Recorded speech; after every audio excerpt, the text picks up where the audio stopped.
Hi friend, good morning, सुप्रभात। कैसे हैं आप लोग? उम्मीद है अच्छे होंगे। तब स्टडी सेंटर 123 में आपका स्वागत है। आज हम लोग मैथ का एक टॉपिक है श्रेणी यानी कि सीरीज, उसके बारे में हम लोग स्टडी करेंगे। तो श्रेणी जैसे A1 2 3 4 ये सब क्या है, इस श्रेणी में है। एक लाइन में श्रेणी में है। तो उसमें पहला आता है समानांतर श्रेणी।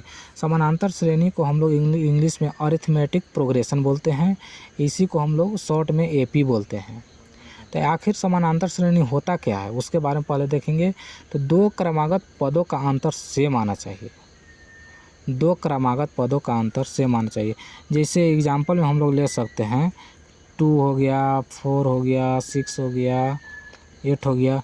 तो दो क्रमागत पद हो, ये इसके अंतर 2 है, इसके अंतर 2 है, इसके अंतर 2 है। तो ये क्या हो गया, ये आपका एग्जाम्पल समानांतर श्रेणी क्या हो गया। तो TN पद निकालने के लिए जैसे यहाँ पे दे देगा कि डॉट 10 पदों का निकाले। तो TN निकालने के लिए यहाँ पे फार्मूला होता है A + n-1 into D। A मतलब होता है पहला पद, जैसे ये हो गया 2, तो ये पहला पद हो गया। n-1 n कितना पद है उसको दर्शाता है। और D हो गया कि डिफरेंस, जैसे इसके डिफरेंस, इसके डिफरेंस, यानी कि दो क्रमागत के डिफरेंस को हम लोग D बोलते हैं। अब उसी को अगर समेशन करना है कि इसका पूरा का समेशन कितना होगा, तो उसके लिए फार्मूला होता है n/2 into 2a + n-1 into D।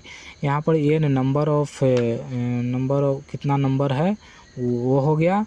अब A हो गया पहला पद, n हो गया वही, और D हो गया डिफरेंस। और शॉर्ट फॉर्म में हम लोग A + L भी इसको बोल सकते हैं।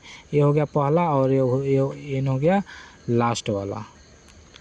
सेकंड आता है गुणोत्तर श्रेणी, जिसको हम लोग ज्योमेट्रिक प्रोग्रेशन कहते हैं। इसको शॉर्ट में GP बोलते हैं। जैसे इसके में एग्जाम्पल में जैसे दो क्रमागत पदों का रेशियो सेम होगा, किसी पद का रेशियो से गुना करने पर अगला पद आ जाएगा। जैसे देखिए, अगर इसका रेशियो करेंगे तो 2 आएगा, इसका रेशियो करेंगे तो 2 आएगा, इसका रेशियो करेंगे तो क्या आएगा, 2 आएगा। ठीक है, तो यही कह रहा है कि रेशियो जो है सेम आएगा, तब हम समझ जाएंगे कि ये ज्योमेट्रिक प्रोग्रेशन है। और ज्योमेट्रिक और रेशियो से मल्टीप्लाई करने पर अगला पद आना चाहिए। जैसे देखिए, ये दोनों के रेशियो 2 आएगा, अब इसमें मल्टीप्लाई करेंगे तो 8 आ जाएगा, अगला पद आ गया। अब ये दोनों के रेशियो 2 आएगा, 2 में 8 से मल्टीप्लाई करेंगे 16 आ जाएगा। तो यही यहाँ पे लिखा हुआ है, किसी पद में रेशियो से गुना करने पर अगला पद आता है। तो इसी में ये समेशन का फार्मूला होता है A इंटू R के पावर n-1 बटा में r-1। कब? जब R का वैल्यू 1 से बड़ा हो, और जब R का वैल्यू 1 से अगर छोटा हो जाए तो ये फार्मूला यूज होता है।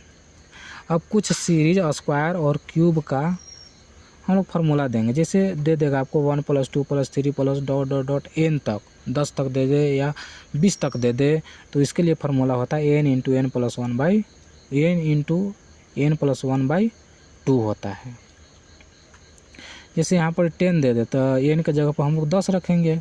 यहाँ पे अगर 20 दे दे तो n के जगह पर 20 लिखेंगे।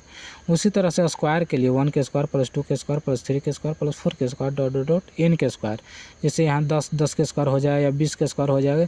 यहाँ पे जो डिजिट दिया रहेगा वही डिजिट यहाँ पे लिख देंगे। 10 रहेगा तो 10 10 10 इस तरह से। अब क्यू के लिए फार्मूला ये हो जाता है n इंटू n + 1/2 के होल स्क्वायर। जैसे ये सीरीज का और क्यू का सेम होता है, बट ये डिफरेंस है कि क्यू वाले में क्या करते हैं, सीरीज वाले का स्क्वायर कर देते हैं, बस, और कोई डिफरेंस नहीं है। तो ये हर एक एग्ज़ाम में पूछता है, तो ये फार्मूला आपको याद रखना होगा। ये बहुत ही इम्पोर्टेंट फार्मूला है। और एक्सपोनेंशियल सीरीज, एक्सपोनेंशियल मतलब E बराबर हो गया 1 + 1 बटा फैक्टोरियल 1 1 बटा फैक्टोरियल 2 + 1 बटा फैक्टोरियल ... इन्फिनिटी तक। इसी को हम लोग फैक्टोरियल में ऐसे भी लिखते हैं।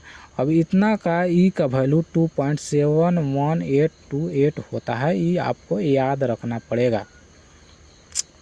तो आई होप कि आप लोगों को सीरीज समझ में आया होगा। तो आज का सेशन यहीं पे स्टॉप करते हैं, और अगर कुछ इसमें डाउट रह जाए तो आप लोग ज़रूर कमेंट्स करिएगा, हम उसको फिर से समझाने का कोशिश करेंगे। फिर से वीडियो बनाएंगे उस पर। और आप लोग बताइएगा किस चीज़ का वीडियो चाहिए मैथ के लिए, तो हम वीडियो बनाएंगे और आप लोग को सेवा देंगे। तो शेयर और सब्सक्राइब प्लीज़ ज़रूर करिएगा। Thank you.